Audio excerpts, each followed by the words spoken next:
Nëse ka domate, ne mbarojmë fare dhe sidomos të kombinuara me vezë, dalin fantastike, ndaj ndiqeni këtë.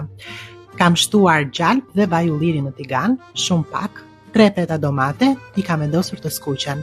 Kam marrë pastaj 2 vezë vitale, dini që gjeni në çdo market, janë të freskëta nga pula me ushqim të kontrolluar dhe cilësor. Do të shtojmë kripë të vezët, domatet i kam kthyer nga ana tjetër, do t'i rrahim.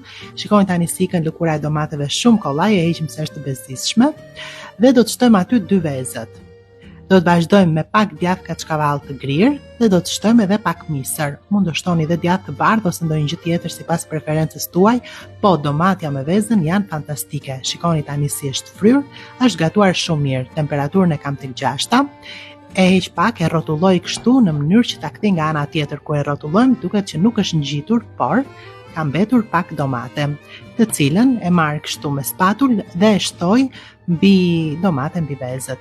E kthejmë piten nga ana tjetër, shtojmë pak djathë në mënyrë që të ngjiten me njëra tjetrën kështu kur i palosim, pak gjalp që t'i skuqim nga të dy anët dhe e kemi gati për ta shijuar. E kalojmë në pjatë, e presim, e lëm pak të ftohet, nëse nuk e lini të ftohet do digjeni poshta që mirë dhe sigurisht fëmijëve u pëlqen shumë. Mezi po priste ta provonte Nias.